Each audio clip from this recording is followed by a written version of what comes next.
The unyielding pillar. Why Fang Yuan transcends the hero archetype. Fang Yuan stands not as a hero sculpted from clay, but as a monolith carved by time and the relentless chisel of reality. His depth isn't found in emotional outbursts or the desperate flailing against fate common to lesser protagonists. It lies in the bedrock of his unyielding philosophy and the ruthless efficiency with which he embodies it. To compare him to a character like Subaru Natsuki is to compare the vast, indifferent cosmos to a flickering candle. One illuminates the fundamental nature of existence. The other merely casts shifting shadows on a wall. 1. The foundation, eternal benefit, eternal life. Subaru's world revolves around relationships, saving Emilia, protecting Rem, forging bonds. His actions, however noble, are reactive, driven by trauma, guilt, and a desperate need for validation and belonging. His heroism is defined by others and for others, often leading to self-destructive loops and agonizing moral compromises. Fang Yuan, conversely, operates from a singular, self-defined absolute, eternal life. This isn't a childish whim or a reaction to pain. It's the culmination of 500 years, observing the transience of everything else. Fame crumbles, love fades, power shifts, kingdoms fall. Only existence itself holds value. This foundational philosophy isn't a mask. It's his core. Every action, every betrayal, every calculated kindness is filtered through this lens. Does this serve the pursuit of immortality? This absolute clarity provides an unshakable anchor Subaru utterly lacks. Subaru's motivations shift with each loop, each failure, each emotional plea. Fang Yuan's path is a straight line drawn across eternity. I've been hard at work compiling concise chapter summaries, and I'm thrilled to announce that I already have over 700 chapters ready to go, with many more on the way very soon. This isn't just about summaries, though. My Telegram channel is going to be your new go-to hub for all things Reverend Insanity. You'll find exclusive quotes that delve deeper into the novel's philosophy, unique video content you won't see anywhere else, and a vibrant community chat where we can discuss chapters, theories, or anything else that comes to mind. Whether you're looking to catch up, refresh your memory, or just connect with fellow enthusiasts, this channel is built for you, so come join us. The link is in the description below. 2. The tools. Pragmatism unburdened by illusion. Subaru stumbles, suffers, learns through brutal trial and error. He wears his heart on his sleeve, his desperation and fear palpable. While this makes him relatable, it also renders him fragile, manipulable, and fundamentally inconsistent. Fang Yuan possesses profound self-awareness and emotional mastery. He feels resentment towards his aunt and uncle, a flicker of something resembling amusement in a clever scheme. But he recognizes emotion as data, not a driver. Coldness, humility, arrogance. These are tools selected from his vast arsenal, based on their cost-benefit analysis for the current situation. He politely dismisses a mortal girl's transgression not out of inherent kindness, but because punishing her yields no benefit and wastes time. He can act the righteous paragon or the demonic scourge with equal conviction, solely based on which role advances his goal. This isn't hypocrisy, it's supreme adaptability. Subaru is constantly buffeted by the storms of his own feelings and the expectations of others. Fang Yuan is the calm eye of the hurricane, directing the storm. 3. The execution. Calculated brilliance over desperate struggle. Subaru's victories often hinge on brute force repetition via return by death and emotional appeals. He wins through endurance and rallying allies, often at tremendous personal and collateral cost. His strategy is frequently born of desperation.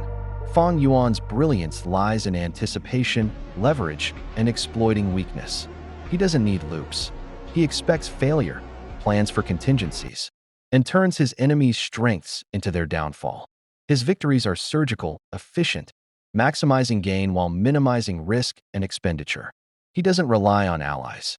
He utilizes resources, understanding their inherent unreliability. Where Subaru is reactive, Fang Yuan is proactive. Where Subaru hopes, Fang Yuan calculates. Subaru's heroism is defined by struggle and sacrifice. Fang Yuan's path is defined by control and efficiency. One survives the fire, the other commands it. 4. The depth. Embracing the Tao. not defying it illusorily. Subaru rages against fate, against the witch cult, against circumstances. His journey is one of defiance born of pain. He seeks to change a world he perceives as unjust towards him and his loved ones. Fang Yuan operates on a deeper, colder level. He doesn't rage against the great Tao. He acknowledges its fundamental impartiality. The world is competition.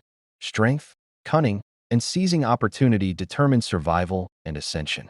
He doesn't seek to change the rules. He seeks to master them utterly. His declaration, stepping on grass, step on the blue seas, finding dragons, find the blue dragon, assaulting the sky, assault the defying sky. heaven, fate, the universe, isn't blind rebellion. It's the ultimate assertion of self-determination within the framework of existence. He doesn't cry unfair. He simply resolves to climb higher than the rules themselves can constrain. Subaru fights against the current. Fang Yuan becomes the current. 5. The unshakable core. Self as the only constant. Subaru's identity is fractured. He is the failed son, the desperate hero. Rem's hero, Emilia's knight. The broken looper. His value is derived externally. Fang Yuan's identity is crystallized. The pursuer of eternal life. Nothing else matters. This isn't nihilism. It's the ultimate moral naturalism. Good and evil are irrelevant concepts. Only benefit and cost exist. Allies are temporary conveniences. Enemies are potential future resources. He feels no obligation, only assesses utility. This absolute focus, this ruthless prioritization of the self as the sole, reliable entity in a transient universe, makes him metaphysically unshakable. Subaru can be broken by the loss of a loved one or his own perceived failures. What breaks Fang Yuan?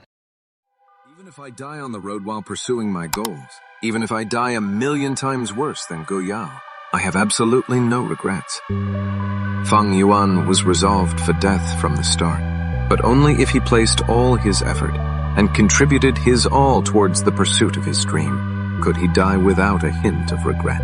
Who could understand the heart of this transmigrator plus reincarnator Fang Yuan? The road he walked on was destined to be filled with endless darkness.